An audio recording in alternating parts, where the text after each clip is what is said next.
بسم اللہ الرحمن الرحیم۔ السلام علیکم۔ خدا رب العزت کے نام سے جس نے جان دی جہان دی اور رسول اللہ محمد پر آئین کے ساتھ ناصر کی حاضر ہے۔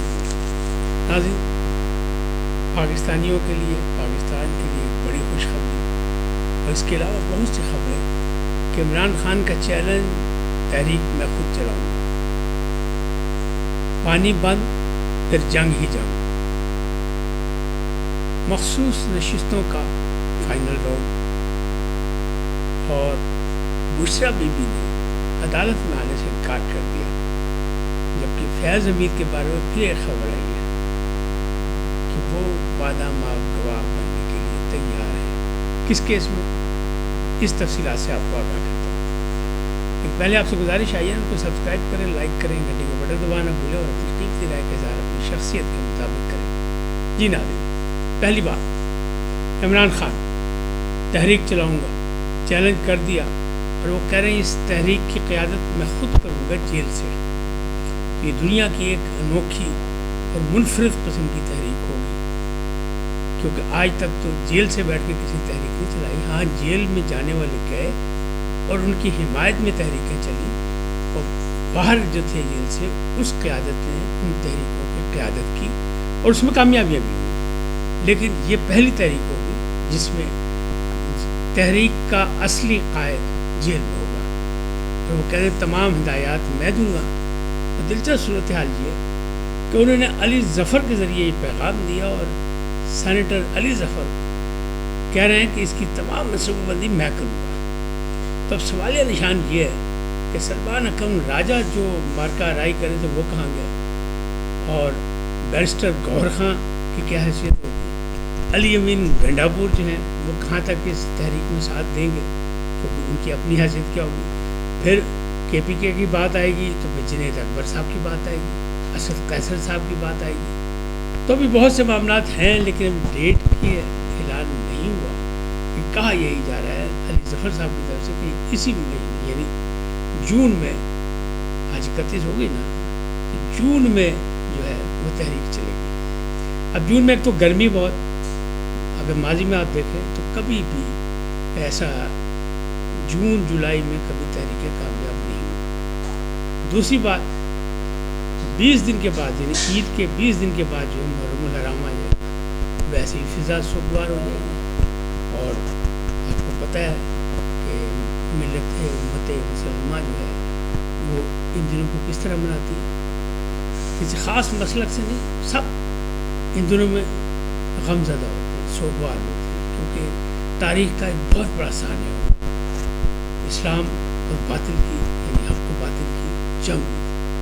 لہٰذا یہ دن کیسے میں اس میں کیسے تحریک کامیاب ہوگی۔ کہ بہرحال عمران خان صاحب نے کہہ دیا جیل کے اندر سے میں قیادت کروں گا، ہدایات میں دوں گا، تحریک جو ہے بہت زبردست ہوگی، پورے پاکستان میں ہوگی، اور لوگوں کو لگ بتا جائے گا، یعنی حکومت کے خلاف تحریک چلاؤں گا تو حکومت اپنا بندوبست کر لائے، جبکہ حکومت اس وقت بڑی تگڑی ہے اپنی طرف سے، ہے یا نہیں یہ تو وقت بتائے گا۔ اپنی طرف سے کیوں نہیں جنگ جیتی ہوئی ہے، سفارتی محاذ پر بھی وہ جیتو قرار پائے ہیں، جہاں جہاں گئے بڑا ان کا استقبال ہوا، اور اپنا جہاں جہاں بھارتی وفد گئے وہاں وہاں ان کو منہ کی کھانی پڑی، ان کی کسی نے سنی نہیں، یہاں تک کہ امریکہ نے بھی نہیں سنی، اور اب کولمبیا نے بھی ان کی بات ماننے سے انکار کر دیا ہے، حالانکہ وہ بہت چھوٹے ساتھ میں، لیکن انہوں نے کیا نہیں بھائی انج نہیں۔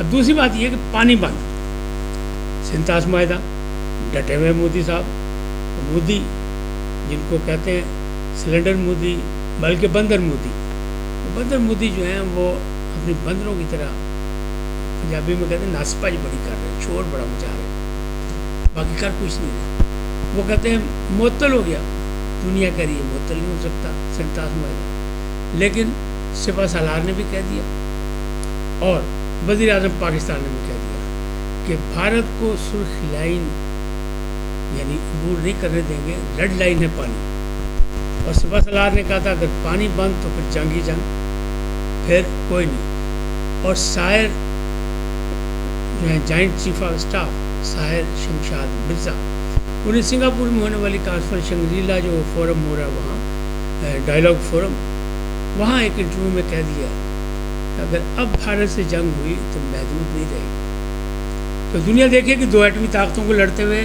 تو دنیا کبھی بھی اسے برداشت نہیں کر سکتی. اس لیے کہ صرف ایشیا کا امن تباہ نہیں ہوگا, خطے کا امن تباہ نہیں ہوگا, پوری دنیا کا امن تباہ ہوگا. تو یہ معاملات اس حد تک بگڑ رہے ہیں. اور وہ جو بندر مودی ہے, سلنڈر مودی, ان کا بھی جنگی جنون ختم نہیں ہو رہا, کیونکہ انہیں پتہ لگ گیا کب ان کے اقتدار کیا دن گنے جا چکے ہیں, یا یہ اقتدار ان کا آخری ہے. اس کے بعد پھر تو نام بنا ہوگا, تاریخ میں لوگ یاد کیا کریں گے کہ ایک تھا بھارت کا وزیر اعظم جو 3 دفعہ بھرا, لیکن وہ نریندر مودی کی بجائے وہ بندر مودی ثابت ہوا اور اس نے بھارت کے لیے نئی مصیبتیں کھڑی کی. بہرحال پانی ریڈ لائن ہے, پانی پر لڑائی ہو سکتی ہے, لہذا اس سلسلے میں ہمیں سوچنا پڑے گا. مخصوص نشستوں کا فائنل راؤنڈ چل رہا ہے. مسلم لیگ نون نے اپنے دلائل دے دیے تھے, اپنے بیانات جمع کرا دیے تھے, باقی بھی پارٹیوں میں جمع کرا دی. پیپلز پارٹی میں جمع, پیپلز پارٹی نے لمبی چوڑی بات نہیں کی. پیپلز پارٹی کا سیدھی بات, آئین اور قانون جو کہتا ہے اس کی بات کریں کہ آئین اور قانون کہتا ہے کہ جس پارلیمانی پارٹی جو پارلیمان میں ہو, وہ پارلیمانی پارٹی الیکشن سے پہلے مخصوص نشستوں کے لیے فیصلے دے گی, اور الیکشن لڑنا اس کا ضروری ہے. سنی اتحاد کونسل نے الیکشن لڑا ہی نہیں. سنی اتحاد کونسل نے کوئی لسٹیں جمع ہی نہیں کرائی. پی ٹی آئی نے الیکشن لڑا, پی ٹی آئی نے فہرستیں جمع کرائیں, لیکن جب مخصوص نشستوں کی باری آئی تو اس نے کوئی نہیں کہا. پی ٹی آئی نے الیکشن لڑائی نہیں, کیونکہ اس کی سیٹیں ان کا بلہ چھن گیا, انتخابی نشان, تو وہ آزاد ہو گئے سب. اس طرح پیپلز پارٹی نے بھی مطلب پی ٹی آئی نے بھی الیکشن نہیں لڑا, لیکن اسے فہرستیں جمع کرائی تھیں. اچھا, اب جب یہ مقدمہ چلا مخصوص نشستوں کا, کیونکہ مخصوص نشستیں الیکشن کمیشن نے بانٹ دیں جو پارلیمانی پارٹی تھی, ان میں پیپلز پارٹی, مولانا فضل الرحمان کی جماعت, مسلم لیگ نون, باقی سب کو, ایم کیو ایم, یہ سب کو دے دی, کیونکہ پارلیمانی پارٹی کو ملی تھی آئین و قانون کے تحت. تو اس کے بعد انہوں نے کہا نہیں, یہ زیادتی ہوگی. اور پھر 13 رکنی بینچ نے جو اکثریتی فیصلہ کیا 8-5 سے مسرور علی شاہ کی قیادت میں, اس میں انہیں ساری سیٹیں جو تھیں انہوں نے کہا نہیں, یہ تو ہے ہی پی ٹی آئی کی. حالانکہ پی ٹی آئی نہ مقدمے میں تھا, نہ پی ٹی آئی نے مانگی, نہ سنی اتحاد نے یہ کہا کہ یہ پی ٹی آئی کو دے دی جائے. تو پیپلز پارٹی نے کہا بس یہ سیدھی سی بات ہے. اور دوسری چیز آئین و قانون کہتا ہے 3 دن کے اندر آزاد ارکان جو ہیں کسی پارٹی میں جائیں گے. آزاد ارکان جو ہیں وہ چلے گئے سنی اتحاد میں, ان کو 15 دن کا دینا ٹائم, یعنی بینچ کی طرف سے, عدالت کی طرف سے, یہ ایسے جیسے قانون جو ہے آئین کو ری رائٹ کیا گیا, کیونکہ آئین میں اس کی اجازت نہیں, گنجائش نہیں, 3 دن سے زیادہ, انہیں 15 دن دے دیے. تو پیپلز پارٹی نے سیدھا یہ نقطے اٹھائے ہیں, اور ایسا لگ رہا ہے کہ, اور اسی طرح باقی معاملات جو الیکشن کمیشن نے بھی جمع کرے, سب کچھ کر دیا کہ یہ چیزیں ایسی ہیں, کاغذات دستاویزات دے دیں کہ جناب ان لوگوں نے لسٹیں نہیں جمع کرائیں, وقت مقررہ پہ آئین و قانون وقت مقررہ پہ سیٹیں کہتا ہے, اور پارلیمانی پارٹی کے لیے کہتا ہے. تو پارلیمانی پارٹی سنی اتحاد نہیں تھی کیونکہ اس نے الیکشن نہیں لڑا, پارلیمانی پارٹی پی ٹی آئی نہیں تھی کیونکہ اس نے الیکشن نہیں لڑا, اور اکثریتی ارکان جو آزاد جیتے انہیں کہیں نہیں لکھ کے دیا کہ ہم پی ٹی آئی کے, جس نے لکھ کے دیا اس کو مان لیا جائے, ہمیں کوئی اعتراض نہیں. تو اب وہ سیٹیں خالی ہوں گی, پھر نئے الیکشن ہوں گے, پھر کہاں جائے گی اکثریت, 2/3 اکثریت حکومت. تو حکومت بڑی چل پروگرام میں بیٹھی ہوئی ہے, اسے بالکل مطمئن ہے. لیکن عمران خان کا چیلنج آ گیا کہ تحریک چلائیں گے اور میں اس کی قیادت کروں, کیسے چلے گی؟ یہ بھی ایک دنیا کی ایک انوکھی تحریک ہوگی, اگر کامیاب ہوئی تو اس سے بڑی ہوگی, یعنی ایک معجزہ ہوگا, عجوبہ ہوگا دنیا میں. تو یہ بھی ایک چیز ہے. اب بات کرتے ہیں کہ آج اڈیالہ جیل کے اندر توشہ خانہ 2, جسے میں کہتا ہوں توشہ خانہ اصلی 2 نہیں ہے, اصلی یہ ہے, کیونکہ یہ پہلے وہ جو پہلا فیصلہ ہوا تھا جس پہ سزا ہوئی تھی وہ تو یہ تھا کہ اثاثے چھپائے تھے, وہ توشہ خانہ نہیں, توشہ خانہ سے لینے کے بعد اثاثے چھپائے تھے. یہ وہ ہے توشہ خانہ جو چیزیں لی گئی تھیں جیسے, تو اصلی جو ہے تو اس کا مقدمہ تھا, اور شاہ رخ ارجمن کی عدالت میں تھا, اڈیالہ جیل کے اندر تھا.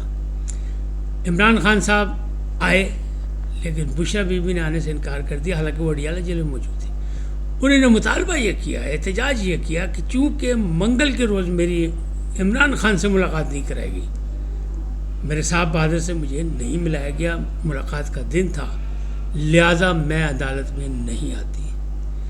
آپ کو یاد ہوگا توشہ خانہ 2 میں ان کی ضمانت ہوئی ہے، لہذا سرکاری وکیل نے کہا کہ جناب اگر یہ نہیں مان رہی، نوٹس کو عدالت کی توہین کر رہی ہیں، تو ارجمن شاہین صاحب سے ریکویسٹ کی کہ عدالت جو ہے ان کی ضمانت منسوخ کر دے، لیکن عدالت نے نرم رویہ اختیار کیا کہ نہیں، انہیں دوبارہ نوٹس کیا کہ اگلی تاریخ پہ آپ آئیں 3 یا 4 جون کو، اور پھر نہ آئے تو پھر عدالت ضمانت منسوخ کر دے گی، اس میں بھی گرفتاری ڈال دے گی۔ تو صورتحال یہ ہے۔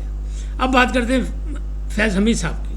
فیض حمید صاحب کی وہ ایک انکوائری میں نے آپ کو بتایا تھا کہ ٹاپ سٹی پہ تو ان کا ہو گیا فیصلہ، یہ ذرائع کہہ رہے ہیں، ذرائع کا دعویٰ ہے کہ عمر قید کا۔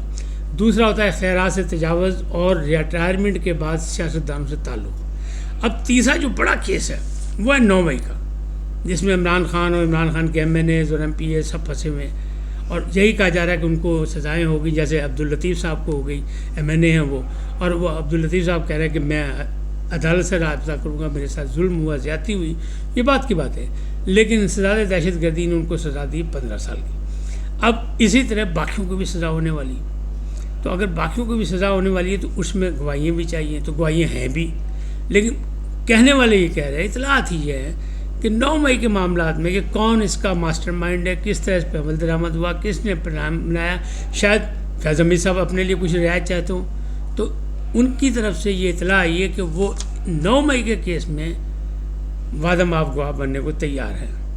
یہ تو آنے والا دن بتائے گا بنتے ہیں کہ نہیں، پہلے بھی یہ خبریں آتی رہی لیکن ابھی تک کوئی کلیئر نہیں ہوئی، اب پھر یہ خبر آئی ہے، جب دیکھیں یہ خبر ہے یا افواہ ہے، یہ تو آنے والے دن بتائے۔ اس وقت تک اتنا ہی، پھر ملیں گے نئے موضوع کے ساتھ۔ جاتے جاتے آپ سے درخواست، آئیے ان کو سبسکرائب کریں، لائک کریں، گھنٹی کا بٹن دبانا نہ بھولیں، اور اپنی قیمتی رائے کا اظہار اپنی شخصیت کے مطابق کریں۔